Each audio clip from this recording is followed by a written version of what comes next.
My delegation is also here on a mission to seek your understanding of a different matter.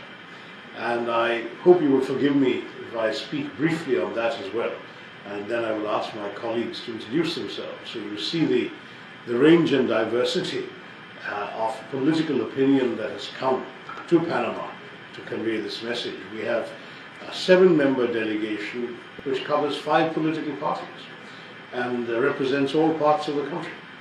And what we are trying to do is to go to a few countries in this region. The Prime Minister has sent smaller delegations to other regions as well. The idea is to explain to you our perspective on the recent events in our country and to seek your understanding for not just what we did, but what stand we have taken and the very helpful role that you have played in the Security Council. And we certainly hope that your instructions to your ambassador will continue to be to show understanding for India's position. We know that Panama, indeed the President of the National Assembly said this already, has consistently stood against terrorism. Terrorism should not be a resort of attempting to address international disputes. If there are problems, there are other ways of dealing with them. Sending terrorists across the border is simply unacceptable, and that should be made clear. We should go after the perpetrators, the killers ourselves, and we will do so. But those who give them safe haven, those who protect them, finance them, train them, arm them, dispatch them and guide them, they should also be held accountable. And increasingly, it seems to me, it will become inescapable for us to face this particular aspect of the challenge. And we certainly would like to seek your understanding. Good morning, sir. As my leader, Shashi Tharoor explained everything.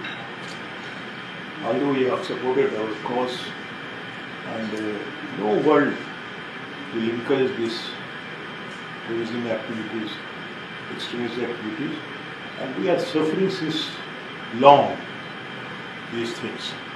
And so many times we had meetings and agreements with the Pakistan, but he just take U-turn from what it has been decided. And again he is doing the same thing in different parts of the area. Sometimes in Bombay, sometimes here, there. And this has been very, very sad for us. So we have decided, the government decided, the government decided, we had all-party meetings across the political affiliation to tackle these things very rudely, very strongly. And we are, even after differences, we have supported the government to take external action as much as they can. And the government did it. And we did not kill any civilians. He will explain you everything, but only pinpointed the culprits. And then our forces came back. And we have warned them, if they will do these things again, they have to see the same consequences. This we wanted to come here. And there are 7 delegations all over the country going on in different parts of the world and explain these things. Thank you very much. Besides the issue of counter-terrorism, which our chairman, Dr. Tharoor, has outlined, firstly, we express our deep gratitude to you, to the President, to the government of Panama for its unequivocal condemnation and unconditional support to India in this regard. From an economic point of view, if I may add 1 or 2 suggestions, the point about utilizing Panama to reach out through Mercosur to the Latin American markets in the areas of pharmaceuticals, in the areas of education is a very, very important point. And that's certainly something we will take home. 2 areas which I would like to speak about on behalf of Mumbai, and one is of course the maritime opportunity. When I came here in 2013 as a shipping minister, and I signed an agreement with my counterpart to share more information between India and Panama, because a lot of our ships are flagged in Panama, and we're also proud that one of the largest number of seafarers that pass through the Panama Canal are of Indian origin. But what's also interesting is that India has come of age in the last 10 or 12 years, especially when it comes to port management. And for the first time, we can confidently say that we have at least, I would say, 2 to 3 homegrown Indian global multinational port and terminal operator companies that are operating not just in India but around the world. And I see no reason why they would not be interested in investing in maritime opportunities all the way from a terminal to other downstream operations in Panama. That's also an interesting message that perhaps we can take home and facilitate the dialogue between Panama and India. The fourth business opportunity, which I think is of great significance, is our film industry and our entertainment industry is the largest creative services industry in the world. And the industry is increasingly looking at foreign destinations to produce these films, where production sets are overseas. And if the Panamanian government has some form of incentives, rebates, we'd be happy to take that back to the industry, where they could potentially use Panama as a region to produce and make these films, especially when it involves the beautiful scenery. We have a special law, I will give it to you, Ambassador. Fantastic. With incentive. We'd be very happy to take that back to the industry. Thank you once again. Thank you, Mr. Minister, and your entire leadership here for giving us the time this morning. You've already heard our delegation leader explaining in some detail about the reason why we are here. I just merely wish to add, and before that I want to just mention to you that I have a 36 years of diplomatic experience, and last I was ambassador to the United States. Main aspect which I wanted to just add to you is that as far as the leadership in India is concerned, the reaction, the entire response has been very mature.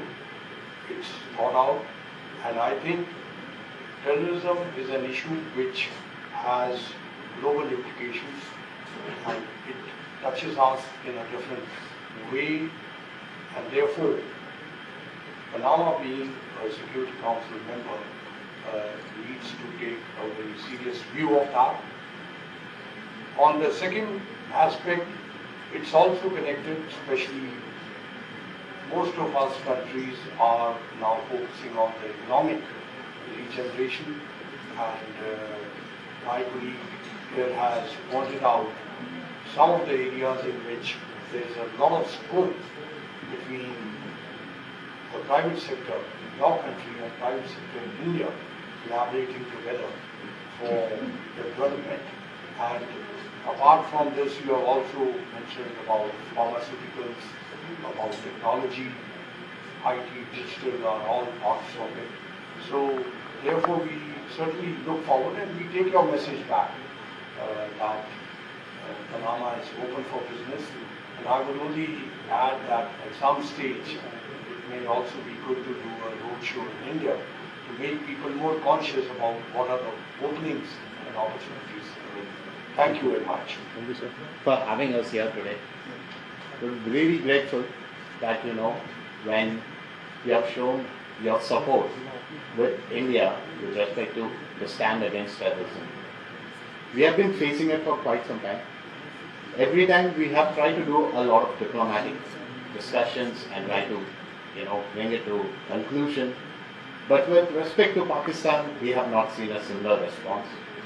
And this time also, when they have, regarding the incident which has occurred in the Pahalgam, 26 people were killed, and it was 26 people in front of their wife and their children, with respect to asking them with respect to their religion, and they've been shot in the head.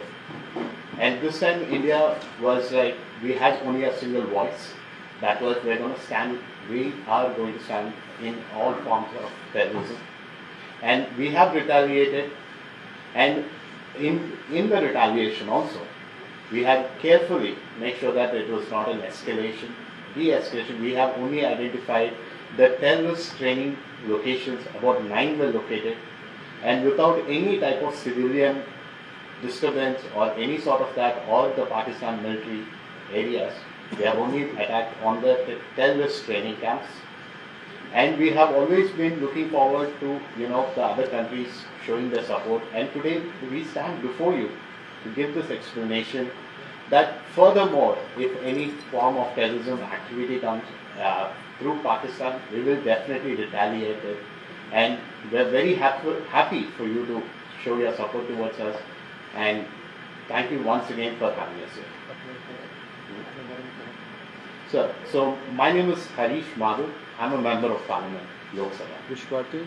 I'm from Terrorism Party, TDP.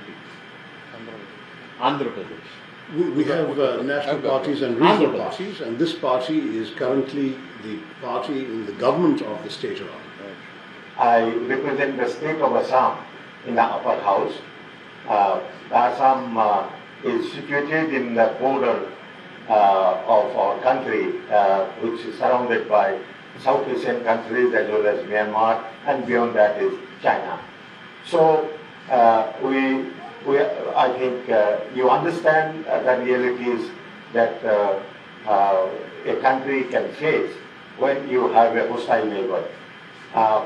Fortunately, till now we do not have hostile neighbor in my part of the country, but we have a hostile neighbor which is causing disturbance time and again, for which the recent one is killing of innocent people, tourists, in their holiday period, and that has been condemned by many other countries, including you. We are very happy about that.